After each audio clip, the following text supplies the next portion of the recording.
呃，各位屏东的乡亲，大家早。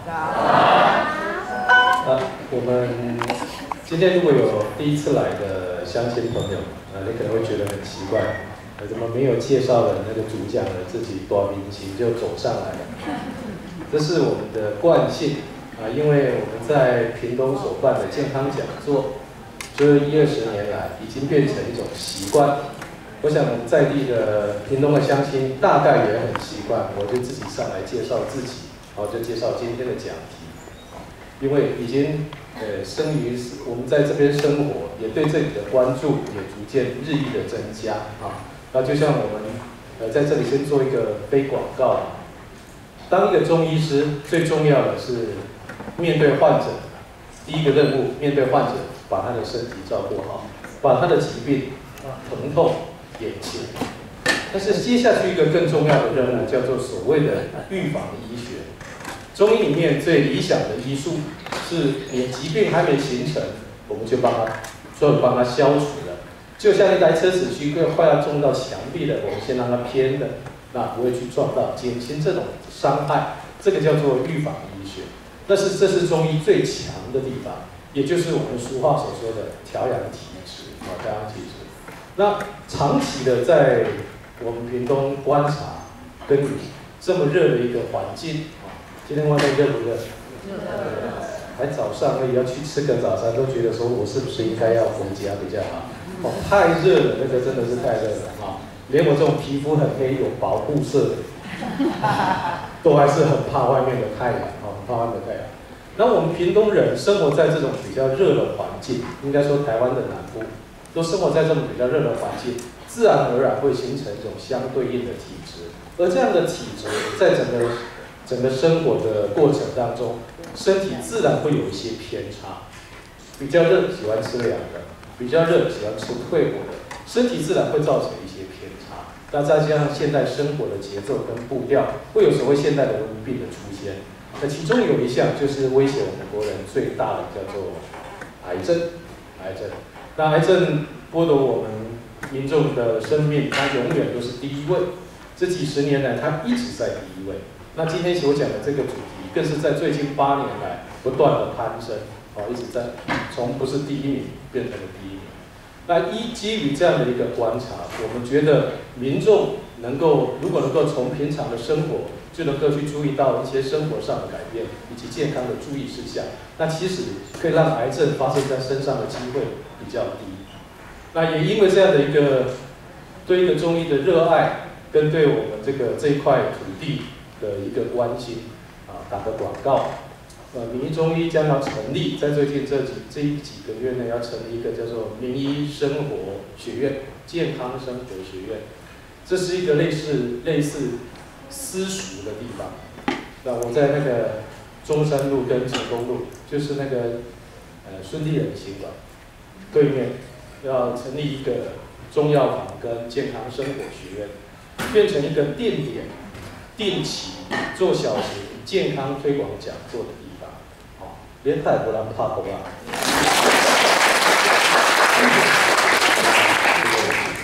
这个就是我最大的特色就会跟观众要掌声为什么说这个要做这件事情？做这件事情其实是一件烧钱的事情。烧钱的目的为什么？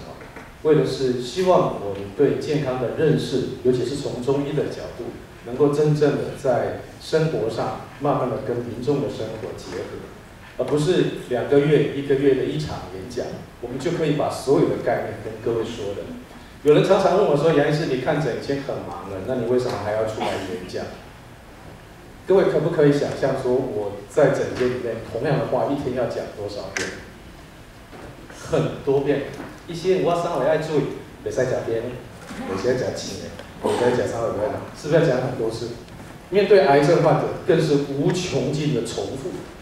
不要吃红肉，不要吃烤炸的，你太黏了，你也不要吃金利汤癌症不能喝金利汤。真的有不少的癌症患者是真的不能喝金利汤。可是这些概念，我们大部分的民众是没有的。更何况一个人生了重病之后，他心里面是慌张的，方向是盲目的，所以他一定是抓到什么就听到人家讲什么，他就吃什么。那其实这样子往往会对自己身体造成更大的伤害。所以我们在想，如果我们可以重复不断的在生活中去提醒我们的民众，借由各种不同的场合、机会，甚至有一个定点，能够去宣传这些概念，而不是1、2个月来这边大家聚集在讲一讲，等一下回去好热，照常吃，对不对？骑到那边50兰，不错，我就进去了，转进去了，刚好是11点50分，50兰刚刚好。买一罐再买一杯，买3还送1，所以不买3瓶还不好意思。所以这样的一个生活，如果你生活环境里面如果没有人不断的提醒，其实我们一定会重复同样的错误啊。所以我们希望在1、2个月之后到时候一定会跟大家邀请亲朋好友们我们的乡亲朋友，大家一起来参观。小小一间，但是那是杨医师对这一块土地的一个心意。那我也曾经在社区大学讲，我将来的下一步的是希望在我们屏东能够设一个叫做能够防老养老的休闲村。这个是我们下个月。虽然屏东人真强，讲真点的一样。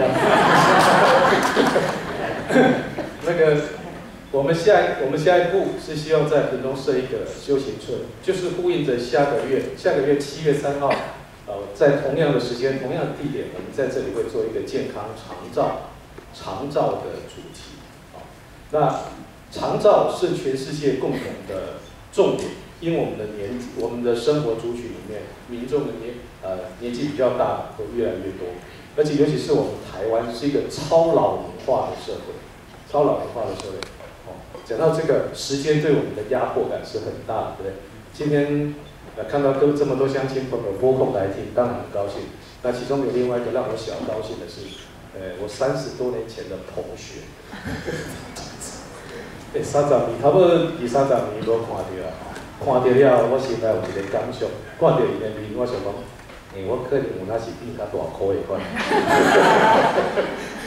大家都会变老变胖身材会走样那意思就是说，我们在不断在时间的压迫感之下，我们会逐渐的老去，而伴随着老化的过程中，我们会有很多的疾病出现。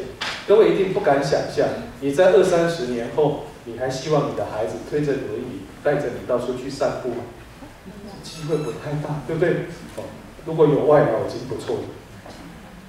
有外真的是不错，因为经济面没有那么多许可，真的，你真的希望你的孩子每个星期天或者2个星期的星期天去到养老院看你一下，然后看到你之后，30分钟之后就马上跟你说，阿爸，我等你有代志，我先来摸你。这时候阿爸阿母只能说什么？你是不是只能说这样？当父母亲的只能说这样。等他出去之后，眼泪一定是会掉下来。那种孤单，那种无助，尤其是身体做不了主的时候，心里更是没有办法自已。这是真的，这是真的。所以不要等到有一天我们需要走到那一步了，我们才来感叹，这一辈子努力是不值得。最好在还进入老化初老的阶段，就要开始去注意我们的身体、我们的心理。身体的医生可以帮你，你自己可以照顾；心理的需要你自己去跟。所以我们希望去营造一个空间，就是固定的时间大家可以去那边坐一坐。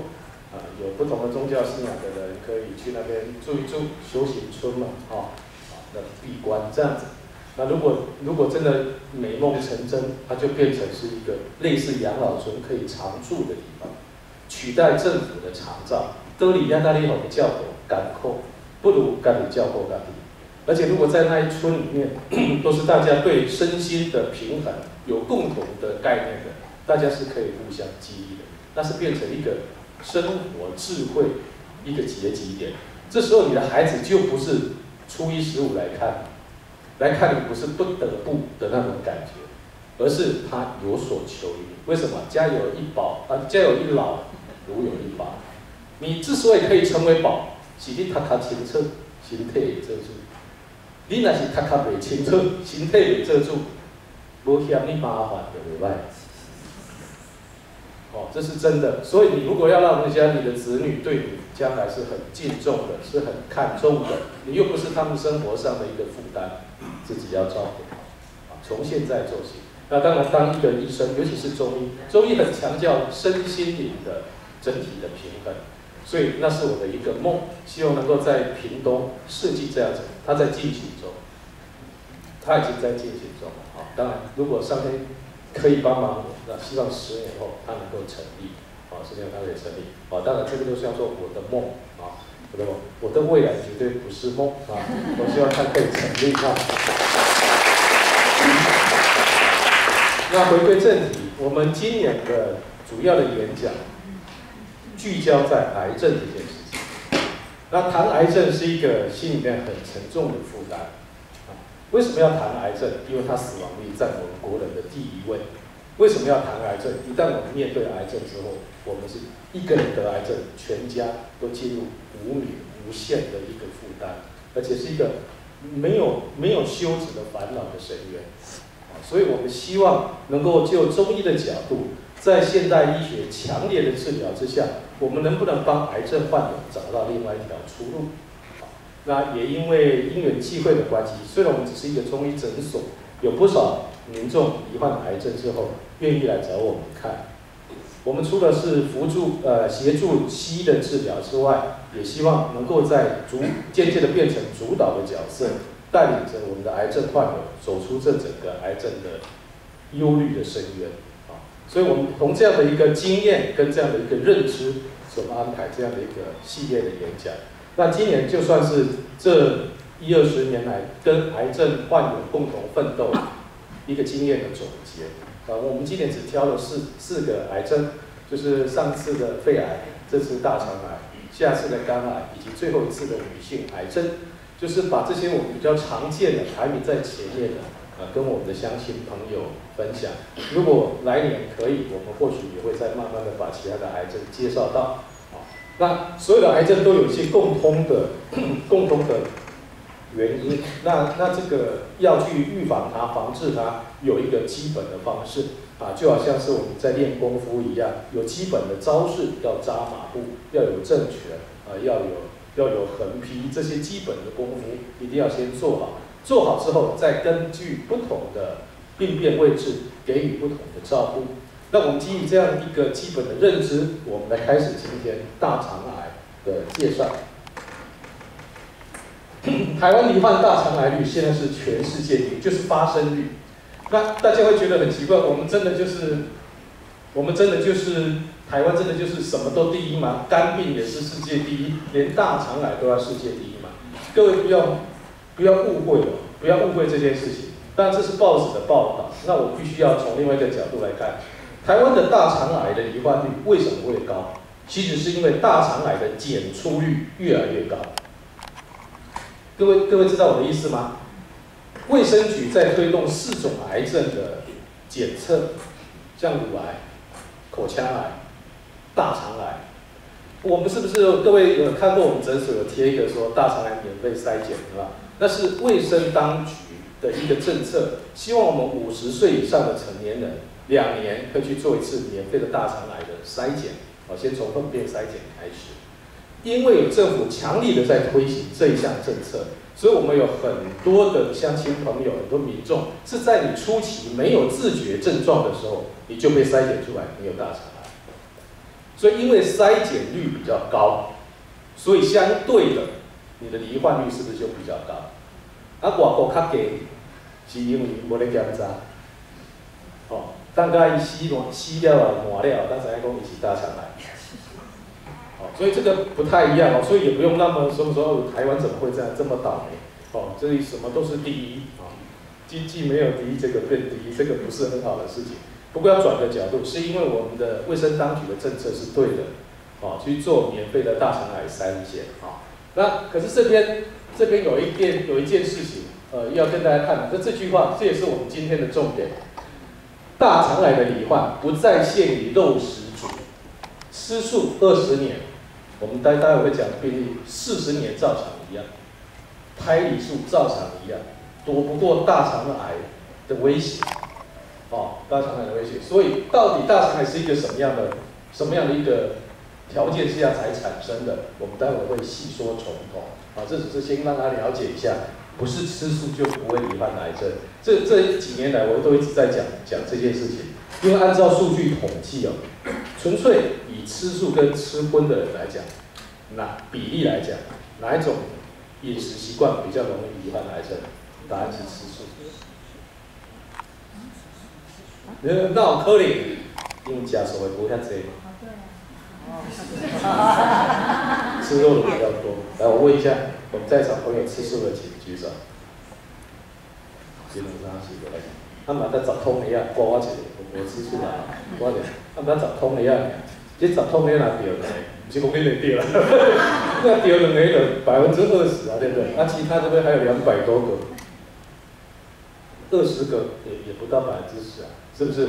是这样的比例。只是这个数据在告诉我们说，吃素不是护生，不是护生，要整个回到真正的一个身体的气血阴阳的平衡，人体的所谓的自我的免疫力、排毒能力如何能够健全，才是重点大肠癌这是个模型，这不是真的大肠癌我加中国扎能有在吐出来，连续8年区冠，就是在卫生当局的统计里面，国人罹患大肠癌的比率，这8年来是最高的，甚至它连死亡率都慢慢爬到第1名来。比方说2013、2014答案是一样的那现在是2016嘛那我们通常只能到上一年度的数字。那大肠癌它现在已经变成第1名了的男性大肠癌，女性第1名还是乳癌，这边是大肠癌，这个数字都会一直变前几年是肺癌第1名，现在开始有新的数字出现那这里面是包括那个死亡率跟罹患率的总称总和。不管怎么样，反正前面这几个都是很麻烦、很棘手的。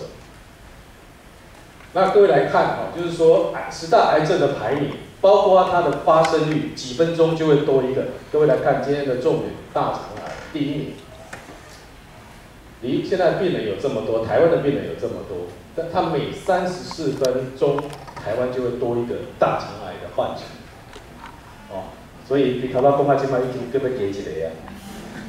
所以这个是说这个罹患率、发生率是越来越高的所以所谓的癌症时间表，它已经越来越快越来越快。那其他的都是一样，它有不同的时间这样子。那全癌症就是全部癌症的统计，台湾平均每5.3分钟就会多一个。好，那讲到大肠癌，我们习惯先让大家了解，其实大肠癌在我们周遭的朋友，可能很多人都有。那我们就讲比较出名的，像这几个罹患大肠癌的一些有名的人，像李国修先生，他已经过世了，康丁邓辉这个是邓辉也有是得到大肠癌的邓辉先生，李总统，他目前他有动过手术，目前还好。法医杨润松也是大肠癌，杨德昌、杨烈，还有很多人意思就是说，他不会因为你的社会地位多高，你家世多显赫，那你就不会罹患哪一种病，其实没有关系的这个李国修老师，我称他为老师是因为有被他教过被他教过，所以他走了也蛮可惜的不过我就顺便讲。李国修老师是我蛮敬重的一位前辈我以前也喜欢这种东西舞台剧那李国修先生，我是觉得以前不学医还不知道，后来学医就知道他过得太苦他过得太苦，心里面很苦，就好像那个美国不是有一个喜剧演员自杀的那个叫罗宾威廉斯他的忧郁症这样子。那其实这些所谓的喜剧演员，他内心里面都有别人所感受不到的苦，他用另外一个角度去表达他内心的苦，带给大家欢笑。可是他自己过得太苦，我们等一下会讲，气就会郁结，气就会郁结，郁结住之后，它整个血液的流动、淋巴的流动，相对的就会不太通畅，久了就会出事情啊。那李登辉先生也是这样子，肿瘤长在这个地方，他在横结肠的位置，这个都是实际的例子了啊。那杨秋兴也是，但是他目前都有得到很好的治疗。对，前1、2年比较红的于天的女儿，那个不烟不久，她也一样会罹患大肠癌。她年纪蛮轻的，所以绝对不是老人家而已了。罹患大肠癌的年纪，事实上有一直在降低啊。诸葛亮也是有大肠癌，这些都是有名的人。那贺一航也是大肠癌。那本来以为自己是的血便，以为是痔疮，后来才发现是大肠癌。其实很多人的大肠癌刚开始都是发现有血便了才去做筛检，那通常都比较严重啊，通常比较严重。那这里是我今天也要特别提的，他自己知道大肠癌之后去找一个这个，那每次都给他很神的药，每次要800万。那几叫800万医得好，我觉得值得花。可是问题800万真的会医好吗？答案是不会。可是我前面讲的，一旦罹患癌症，面对生死的时候，人是渺小而脆弱的。只要他告诉你可能好，甚至他比较心狠一点，一点也不，你我才请了弄了。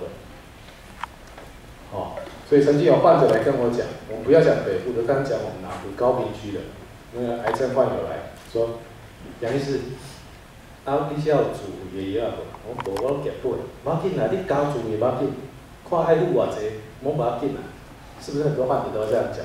你看我这边有我们诊所的医师，大概很多患者都会跟我们说，你结婚可能较无好，住也交偌济，无紧我家己付。我无住也，我你是。一天30块的电报药，敢会好？医病敢会好？他就会很多问号。那你只要问他，你为什么会这样想？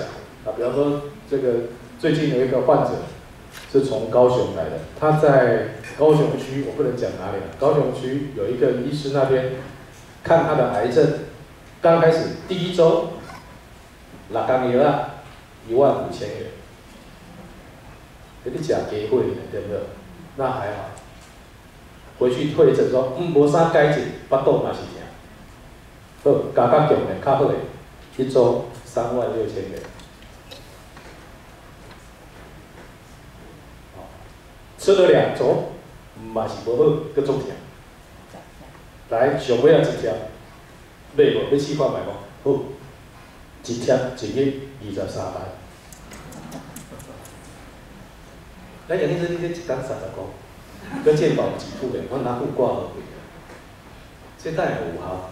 我吃迄23万的都无效，我吃你这给贵有效，是不是都会有这种疑问？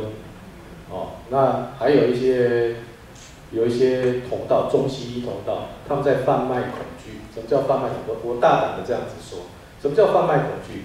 他因为民众对疾病的恐慌，对生死的恐惧。他会告诉你说这个药有效，我现在听过最贵的是1天3万块，1天3万块。他说如果没效，他说要加重剂量，加重到多重？3万乘3，一天要吃3次，所以一天要9万块。大概只有鸿海集团可以这样子吃，是不是？我们谁可以经得起这样子吃？1个月3万都跟等于假结会啊，都这样子吃。所以这种贩卖恐惧的方式，它不保证你会好，但是它因为它告诉你有可能会好，别人有人好，那这种1000万分之1的机会，患者是愿意去抓的。哦，所以我常感慨的跟我们跟诊的学弟妹、医生们讲说，咱的心肝就是无够强。那叫做无够强，你就教患者讲，你若无食我的药啊，你会死。你绝对回来，你绝对回来，这种话我们讲不出来，我们讲不出来啊！我们只是真实的去对病情做分析，我们给予适当的治疗，我们只在做一个陪伴、积极引导治疗。这做这样一个角色，但这样角色是很辛苦的啊，所以要不断的说啊，因为很重要，所以我们不只要说3遍，所以每年都要说，每年都要说啊，就是很无奈的啦。包括像我曾经被询问那个高凌风要过世之前，报纸还报他到屏东找了一个名医看诊，还拍屏东火车站跟妈祖庙，很多人就直接想到是不是杨医师？当然不是，我不会眼睛戳到高凌风坐在我面前我都不认得吧？对不对？好，不是啊，不是找我看，他们通常会跑那么远，而且花很多钱，一定是找秘医，这个也是秘医啊，一定是找秘医。那个刷健保卡挂号100块钱的，他们绝对不看，绝对不看，他们要看那种很贵的，他没有牌的，而且越深山里面越巷子里越好。你看那民众的心情，很奇怪啊、所以我们诊所以后要开在巷子里，然后排队排到巷子口，这才会出名啊、那到请记者先生去拍，很快就红了，很快就红啊。不过那个说是说了，只是这是民众一种很无奈的心情啊，无奈的心情。好，那讲到大肠癌，那我们先知道大肠的位置在哪里啊？这是我们的腹腔，横膈膜在这里，这是肝脏，这是胃。那下面是小肠，这就有些肠系膜韧带盖着。那大肠就是这里，从下面的盲肠开始，然后这样子，升结肠、横结肠、降结肠，到这边有一个这样子的形状，有没有？乙状结肠，最下面是直肠，这下面是直肠，所以这基本上先知道结构上，现在统称为大肠直肠癌，就指的就是指这一段。那当然发生率比较高的还是下面这里嘛。那饮食上，我们从吃进来的饮食经过小肠吸收之后，那没有吸收完的剩余的残渣就送到大肠，这样子转，然后不断吸收水分跟一些矿物质，最后没有办法吸收的就经由直肠肛门排出，就是所谓的粪便。那我们一般都认为说，人啊会食会饱，基本上就无问题。就这句话是上基本的，你若袂食袂饱袂困，就比较不好。那维持健康基本的很简单，会食会饱会困，但是事实起码不会很简单，会食会饱不一定安全，不一定安全。但是你若袂食袂饱，更不了不了，所以还是要先维持这个通畅性，好，那把它画图画起来，把那个中间东西拿掉，你就会看就是这样子，一个结构图就是这样，肝在右边，这边是升结肠、横结肠、降结肠、乙状结肠、直肠。好，那这些肠到底有什么作用？当然胃就是可以分解蛋白质，然后小肠可以吸收很多东西，分解我们最主要的吸收器官是在小肠啊。那没有吸收完的就送到大肠，大肠就是吸收水分，那最后让直肠这个部分形成粪便。那停留的时间越久，是不是吸收的水分就越多？所以就会越干。所以你看1缸无饱、2缸无饱、3缸无饱，它是不是吸水吸的越多，大便就越来越硬？就是这时候就是我们常常戏称的塞堆里巴来，就是它越来越硬，越来越硬然后就去照 X 光，他就说你里面很多的宿便意思就是说，我们为什么要维持每天的通畅？每天的通畅之后，大便就不至于过硬那里面的毒素就不会再被肠子吸收回去那大肠的作用跟罹癌的几率那这从这边开始，这个往上来讲，从盲肠癌的机会很低，很少这个几乎可以不用理它。再来。升结肠，它会吸收有用的水分罹癌率在整个癌症、整个大肠癌里面占了15%。横结肠它也是水分的吸收然后开始形成半固体的粪便它罹癌率只有3，这里的很少，比盲肠还少那当然，杨医师，你有没有遇过这个横结肠这边有癌症的？真的还是有遇过，但是比较少。那我顺便跟各位讲，横结肠会得癌症的几乎跟情绪有关，不是食物。我目前看到横结肠有癌症的，几乎都是老板，然后个性比较强，几乎啦。饮食他不管多清淡都有机会这是第一个。第二个，然后再接下来往下看降结肠啊，降结肠是在这里，它罹癌率也低啊，罹癌率也低。那所以到了乙状结肠就开始多起来了，到了有25%左右，25%左右啊。那最多的是在这里，因为这是整个大肠的末端，也是所有的废物累积最多的地方，就是在直肠。所以我们一般讲大肠都会加上一句叫大肠直肠癌。那因为肿瘤长在这里，会不会影响粪便的排出？会，因为下面就是肛门了嘛，它就会堵在这里，啊，堵在这里。那内痔也有很多长在这里，甚至瘘管长在直肠的末梢这边，所以常常会造成这边出血，你就分不出来它是痔疮出血还是直肠癌的病变，有时候就会分不出来啊。这也是罹患率，给大家看一下啊。那最多的不同的统计数字都还是告诉大家，直肠癌最多。那在直肠癌里面，各位只要去有听过朋友在讲，他去做大肠镜的筛检的时候，他会看到说啊里面有长息肉，医生一定做一个动作怎样，把它切掉，剪下来去验验看啊，去验验看。那为什么要特别去处理息肉？因为息肉将来变成罹患大肠癌的机会是真的蛮高的，尤其是属于腺性的息肉哦，它比较高。那我们所以对于防治大肠癌，在现代西医来讲，息肉的增生变成一个很重要的指标。那我们就要先了解息肉到底是怎么形成的啊？那正常的大肠细胞、大肠的内膜细胞，那加上有一些危险因子之后，就会造成增生。什么叫危险因子？比方说我们所吃进去的化学添加物、农药、残余物，还有一些色素，它会在内膜刺激，粘着在大肠的内膜，去刺激内膜的增生，它就慢慢膨起来。那当然，有些人吃肉吃多了，或者是吃豆类、吃油不好的油吃多了，它也一样会造成这个大肠的增生内膜的增生。一增生之后，2到5年就变成一朵花这样子，越来越大。太大了，尤其是腺体状的，里面如果包括一些血管的增生跟腺体的增生，那就有机会将来变成所谓的直肠癌直肠癌。那年轻族群得到肠癌的5大危机。我们前面讲得到大肠癌绝对不是单纯一个老人家会得而已，甚至你排便很顺畅也一样会得。那有哪些原因呢？会造成年轻族群或者是吃素的族群会容易得到癌症的？就他们西医来讲，就是因为这几个原因息肉没有做筛检，这个没有运动量，未达每周3次，每次30分钟，心跳130以下，这是西医的一个定义啦。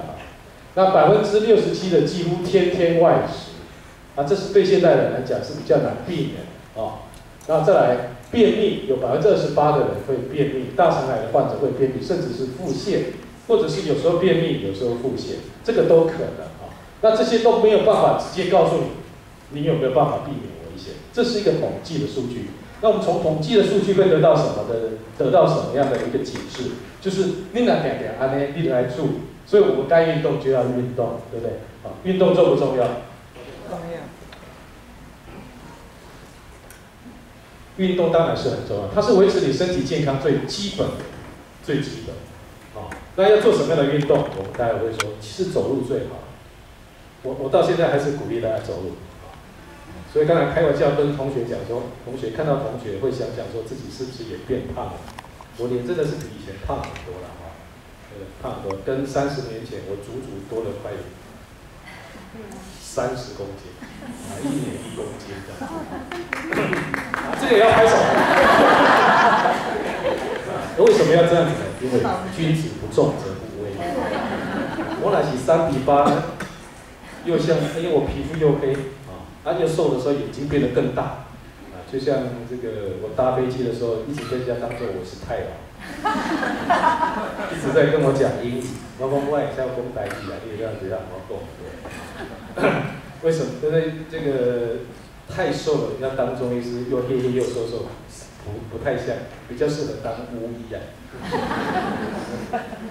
不过这也是可能到中年之后这个我们社大的同学比较知道，我有跟他们解释我为什么会胖起来是因为以前练气功练得很过头，越来越瘦。会修定，修到表面大，所以很瘦。那后来不练之后就突然变胖，就变胖起来当然也跟练拳的习惯有关系，后来有改变一些练习的方法，这个以后有机会再去跟大家介绍这一块运动当然重要，但是我虽然讲说，我胖了30公斤，但是腰好像没有多胖，应该还可以还没有多胖，没有中年发福的感觉还好那其实他们问我说，你有做仰卧起坐吗？有他妈给我6块肌我得他现在变成肯德基、大麦克鸡，你两个不需要打的，你怎么运动让它维持这里？练气跟走路，练气跟走路维持这边腹肌不至于太大，你的腹部的脂肪不至于堆积太多那这个以后有机会再跟他说，我们今天后面也会提到90%以上的大肠癌是由息肉进展而成的，所以息肉的处理在现代西医的处理就预防大肠癌、防治大肠癌很重要的就是从内视镜里面、大肠镜里面看到的从正常的大肠里面的内部的构造，到开始息肉的增生这就是息肉到最后有所谓的癌症，就是大家看看就可以了。良性的息肉。